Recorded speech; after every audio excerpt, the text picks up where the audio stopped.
entrevista coletiva? Olha, a gente gostaria de ter vencido a partida, né? Mas nós enfrentamos um time de qualidade, um time que sabe o que faz, né? Nós tivemos um bom momento no primeiro tempo, onde a equipe do Inter se desarrumou após 1-0, e aí na segunda etapa a gente acabou entregando um gol, né? E quando você faz isso, eu vi a minha equipe sendo abatida emocionalmente nesse momento, demorou para voltar para o jogo, e aí acabou dando a chance para que o Inter fizesse um bom segundo tempo. E se a gente for analisar o jogo de uma maneira geral, eu acho que o empate foi justo. Eu, sinceramente, eu fico um pouco indeciso em falar se não teve o mesmo desempenho no segundo tempo, pelo gol sofrido, entregado, né, com 17 segundos de jogo, ou se realmente a equipe caiu de produção, ou se o Inter melhorou muito no segundo tempo, que é a minha visão. Eu fico mais perto de aceitar que o Inter teve uma desenvoltura melhor. E é uma equipe bem montada, uma equipe de qualidade, uma equipe que acabou de ser campeã, né, que ganhou uma Copa 2 semanas atrás, ou menos que isso até então. É uma equipe que está muito acostumada a jogar Libertadores, a disputar títulos. A gente não pode dar mole nesse tipo de jogo. O Inter é um dos candidatos ao título, né? A gente não pode esquecer disso. Por isso, um ponto acabou sendo bom, em virtude daquilo que foi o segundo tempo. Pois é, Mancini, mas sempre ganhar em casa tem sido o trunfo do Ceará, né? Dá aquela respirada, pode perder fora, mas ganhando em casa dá uma respirada. E até que ponto esse empate, então, tira um pouco do fôlego do Ceará, para não começar a ficar olhando lá para trás, lá para a parte de baixo da tabela? Olha, o importante seria a gente ter vencido para abrir 7 pontos lá de baixo, né? Mas infelizmente foi só um ponto hoje. Nós temos que, de certa forma, analisar que o bom é sempre a gente vencer em casa, e quando isso não acontece, a gente sente, né, e quer buscar rapidamente os pontos lá fora, onde o Ceará não tem sido muito eficiente, né? Então são 2 pontos sim que vão nos fazer falta agora no início do segundo turno, mas eu espero que ao longo do segundo turno todo a nossa equipe possa somar os pontos necessários para não temer nada. Quarta-feira tem mais falando do compromisso que a gente Botafogo, Engenhão. Vamos armar uma equipe para tentar buscar pelo menos um empate.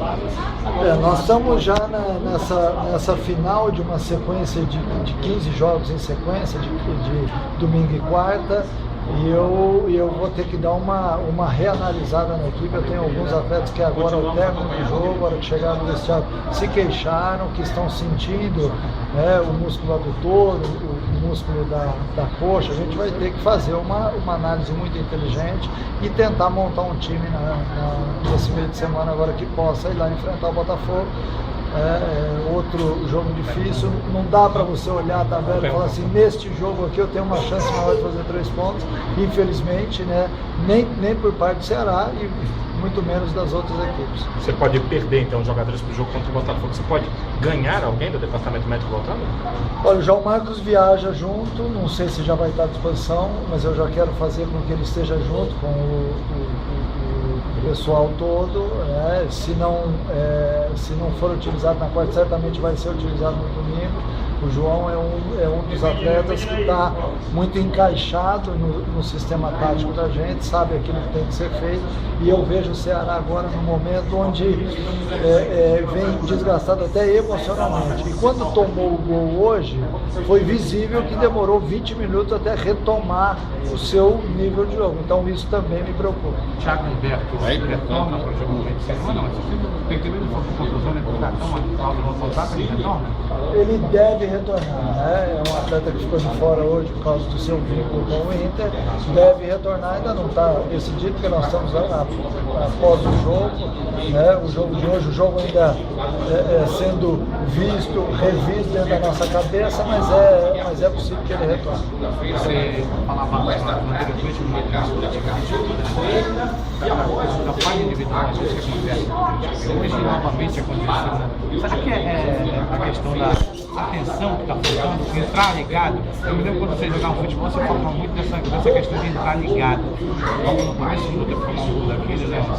17 segundos, né? Então vocês vejam que é muito difícil você ver um gol saindo com 17 minutos, ainda mais quando o seu time está dando a saída de jogo. Né? Então, num lance de desatenção, existem alguns pontos no futebol que são muito importantes. A concentração é uma delas, o comprometimento é outra. Né? Se você desligar do jogo por um segundo que seja, você pode perder a partida. Então, são coisas que quando você volta do vestiário, a tua concentração em tudo aquilo que acontece ou que pode acontecer, ela já tem que estar em 200%, porque 100% hoje não é mais o suficiente no futebol. Assim, você falou há pouco do time ter perdido o equilíbrio, ter tido dificuldade para se reequilibrar no jogo depois do gol e ter ficado abatido, você sentiu que estava batido. Há motivos para isso?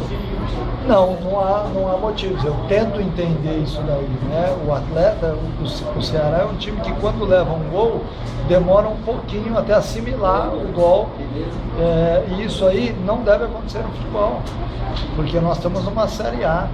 O Ceará, embora tenha 97, 98 anos de vida, ele tem 2 de Série A. Aquilo que foi jogado em década de 70, de 80, não vale para hoje.